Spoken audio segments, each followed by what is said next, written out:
Então vamos lá. A gente vai fazer aqui uma análise bem aprofundada sobre a mediunidade, usando como base alguns textos fundamentais do Espiritismo. Olha só que frase forte para a gente começar, hein? Vinda de Tobias, no livro Os Mensageiros. Ela já joga a gente direto no centro da questão. A mediunidade é uma missão, mas com uma taxa de sucesso surpreendentemente baixa. A pergunta que não quer calar é: por que isso acontece? Bom, para a gente começar a entender a mediunidade de verdade, a primeira coisa é mudar um pouco a perspectiva. A gente precisa parar de enxergar como um poder especial, um dom, e começar a ver como o que realmente é, uma tarefa, e uma tarefa bem difícil. E quando se fala em tarefa, é sério. A doutrina espírita nos diz que isso é uma responsabilidade que o espírito assume antes mesmo de reencarnar. Muitos passam anos, às vezes décadas, se preparando lá no plano espiritual, em colônias como Nosso Lar, para poder vir para a Terra com essa missão. Objetivo? Quitar débitos do passado e, claro, evoluir. Ou seja, o ponto central é o serviço ao próximo. A ideia aqui é de renúncia, de altruísmo, para ajudar na redenção da humanidade. Não tem nada a ver com fama, com reconhecimento pessoal. É vista como uma ferramenta de ajuda, que exige uma dedicação, olha, total. Certo.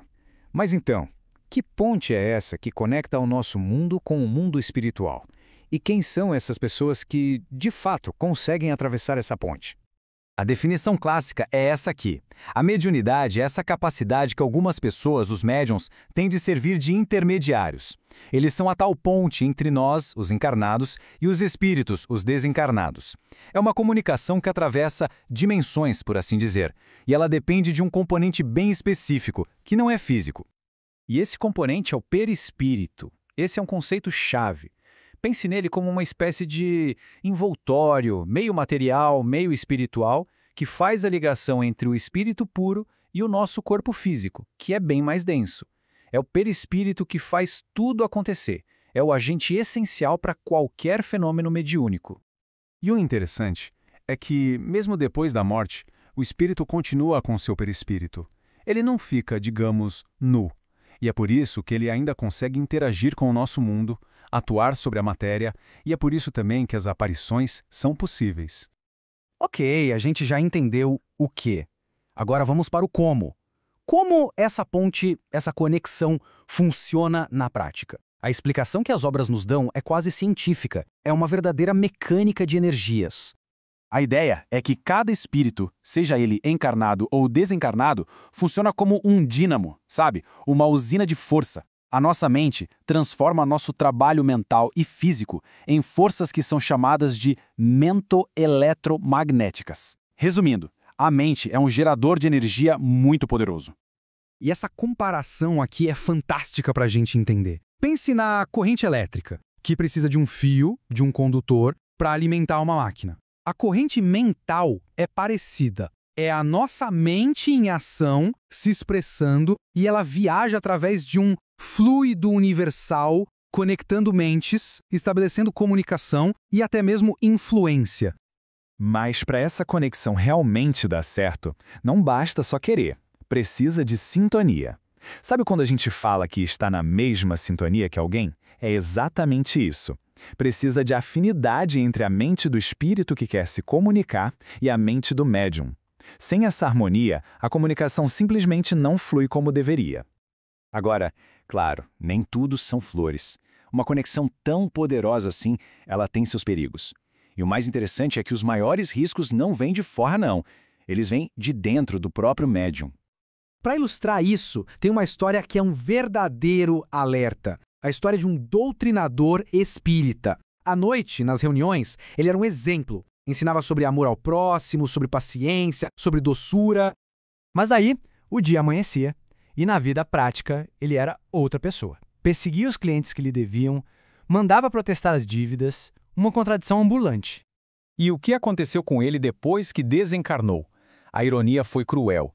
Ele se viu atormentado justamente pelos espíritos a quem ele tentou ensinar, e eles ficavam repetindo para ele as mesmas lições que ele dava. Como ensinar sem exemplo? Como dirigir sem amor? Foi a prova do seu completo fracasso.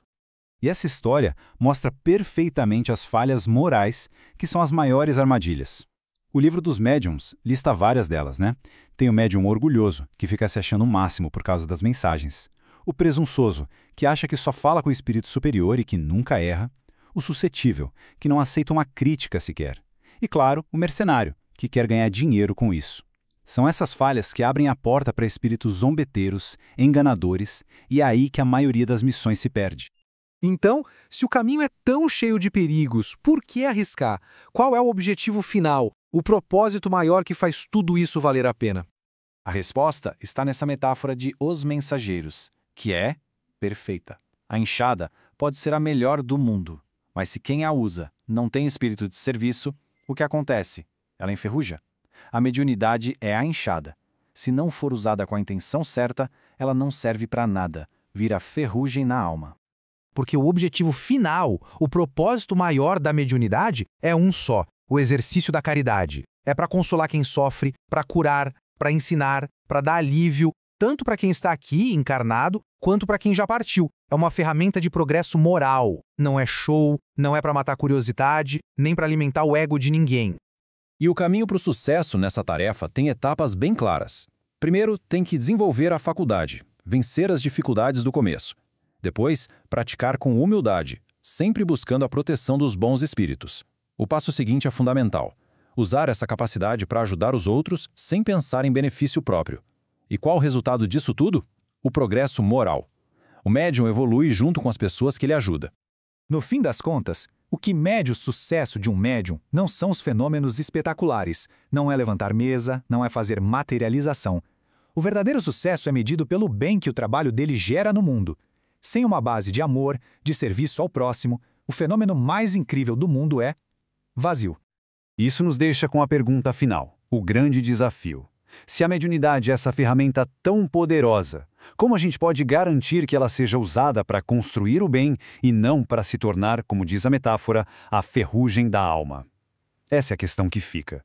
Uma questão de escolha, de intenção e, no fundo, de muito serviço.